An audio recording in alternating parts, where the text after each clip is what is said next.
Baiklah, sekarang saya akan menjelaskan dari hemodynamic measurements in shock, yaitu di sini inti tabel yaitu jenis shock dan juga hemodynamic yang dinilai adalah CVP sama dengan preload kanan, PCWP sama dengan preload kiri, cardiac output yaitu sama dengan pompa jantung, SPR sama dengan tahanan pembuluh darah, SpO2 sama dengan sisa oksigen di vena. Pertama adalah hypovolemic shock yaitu atau kehilangan cairan, yaitu contoh adalah perdarahan dan juga dehidrasi. Kemudian juga CVP itu menurun yaitu darah kurang, kemudian juga PCWP itu menurun di sini. Cardiac output itu menurun, SVR itu meningkat dengan cara kompensasi dan juga SVO2 menurun.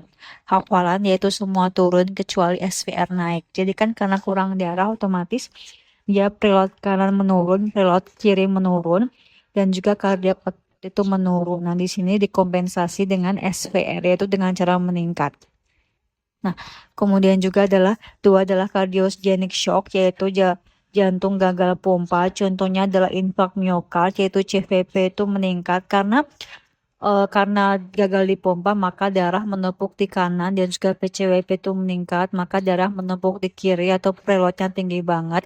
Cardiac output itu menurun karena pompa lemah, SVR itu meningkat karena kompensasi, SpO2 itu menurun. Hafalan adalah pompa gagal yaitu semua menumpuk, CVP dan juga PCWP meningkat.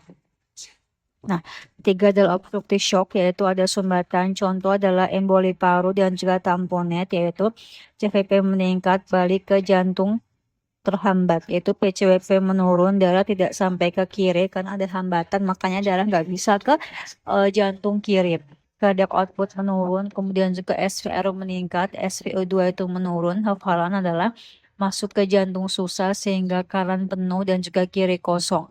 Khususnya adalah tamponet dan juga PCWP bisa tampak meningkat karena tekanan luar. Nah, 4 adalah distributive shock yaitu pembuluh melebar yaitu contoh adalah sepsis, CVP menurun, PCWP menurun, cardiac output awal tuh meningkat yaitu SVR itu menurun karena vasodilatasi, SpO2 itu meningkat. Hafalan adalah pembuluh melebar sehingga tekanan turun dan juga aliran cepat.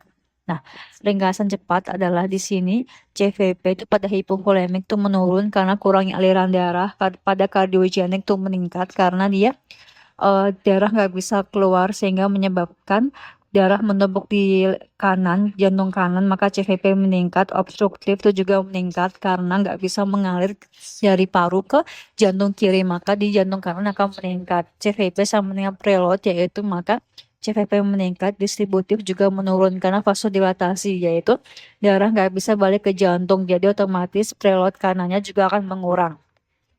PCWP atau preload jantung kiri yaitu hypovolemik otomatis menurun karena kurang air. Kardiogenik itu meningkat karena nggak bisa dipompa keluar.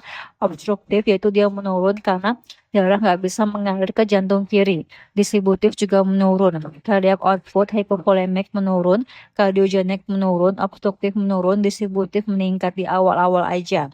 SVR yaitu hypovolemik meningkat, kardiogenik meningkat, obstruktif meningkat, yang turun hanya distributif aja.